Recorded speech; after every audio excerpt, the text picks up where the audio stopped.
Digital पूजा अर्चना भारत में अभी शुरुआती दौर में है, लेकिन भारत में पैसों का लेन देन अब बहुत हद तक डिजिटल हो चुका है। यह एक अच्छा संकेत है। आज से ठीक 5 वर्ष पहले यानी 8 नवंबर 2016 को प्रधानमंत्री नरेंद्र मोदी ने एक बहुत बड़ा फैसला लिया था, जिसके तहत भारत में नोटबंदी का ऐलान किया गया था। और आप में से बहुत सारे लोग उस रात को 8 बजे जो उन्होंने राष्ट्र के नाम संदेश दिया था, उसे आज तक आप भूल नहीं पाए होंगे।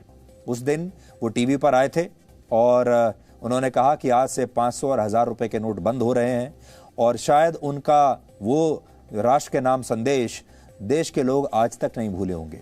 इसके बदले में 2000 और 500 रुपए के नए नोट बाजार में लाए गए थे और इसका मकसद काला धन और भ्रष्टाचार को कम करना था। अब भारत में 10 रुपए, 20 रुपए, 50 रुपए, 100, 500 और 2000 रुपए के नोट चलन में हैं आजकल। और नोटबंदी के दौरान जो 500 और 1000 के नोट वापस लिए गए थे, उनकी जो कीमत थी वो 15.5 लाख करोड़ रुपए के बराबर थी। उस समय भारत में कुल जितनी करेंसी सर्कुलेशन में थी, ये जो नोट थे, ये उसका 86% था।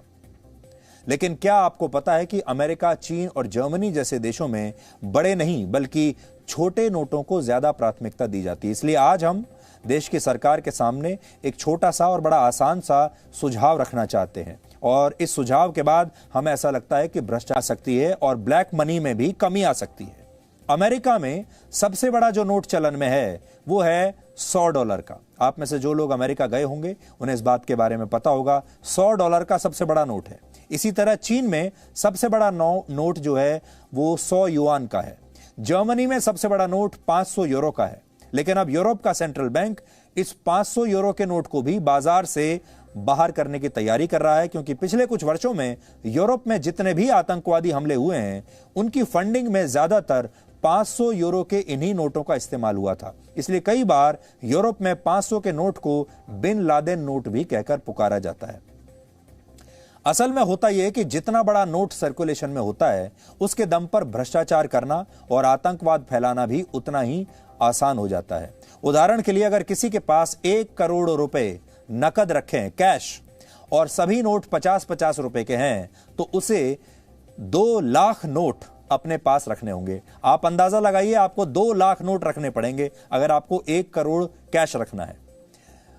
अब अगर ये ब्लैक का पैसा है तो इसे छुपाना आसान नहीं होगा। 2 लाख नोटों को कहां छुपाएंगे?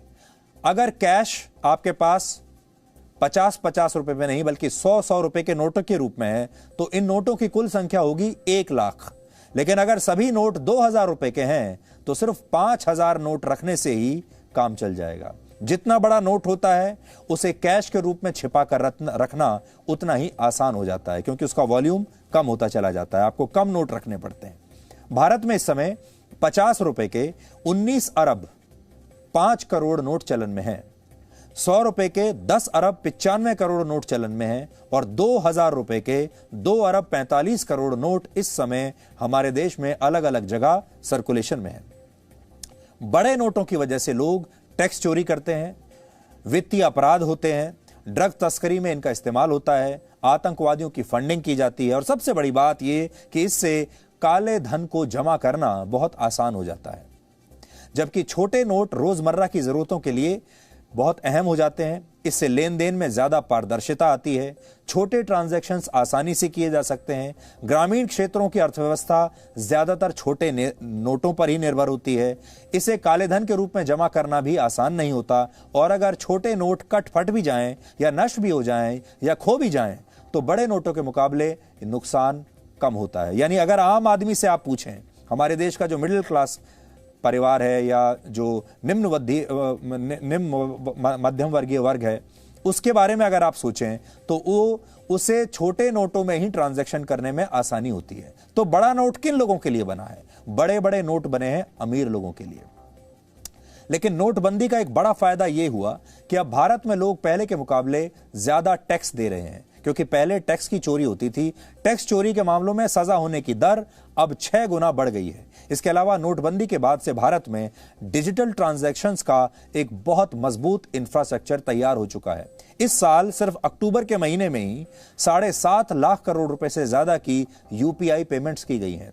हार्वर्ड यूनिवर्सिटी की एक रिपोर्ट के मुताबिक ई कॉमर्स प्लेटफॉर्म्स पर डिजिटल ट्रांजैक्शन करने वालों की संख्या में बहुत इजाफा हुआ है भारत में, और ये लोग कैश पेमेंट करने वालों के मुकाबले एक बार खरीदा गया सामान कम वापस करते हैं।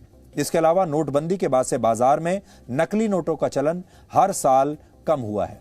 2016 में 7.5 लाख नकली नोट जब्त किए गए थे, जबकि 2020 में सिर्फ 2 लाख नकली नोट पकड़े गए हैं। पिछले महीने की 29 तारीख तक भारत में 29 लाख करोड़ रुपए कैश के रूप में चलन में थे, 29 लाख करोड़ रुपए। लेकिन अगर नोटबंदी नहीं हुई होती तो भारत में इस समय 32.5 लाख करोड़ रुपए नकद के रूप में यानी कैश के रूप में इस समय चल रहे होते।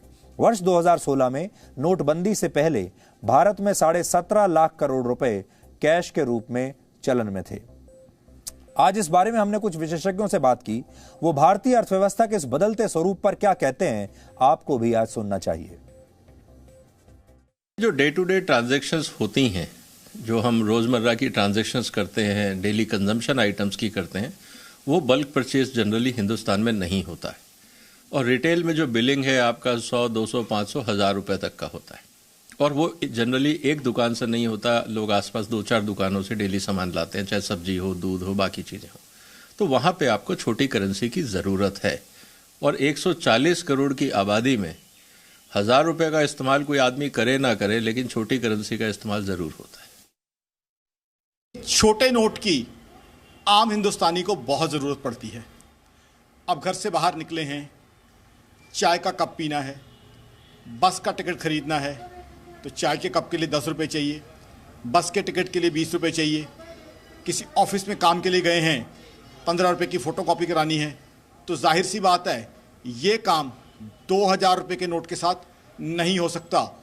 कोई आपको जो है 15 या 20 या 10 रुपये के लिए 2000 का नोट छुट्टा नहीं करेगा।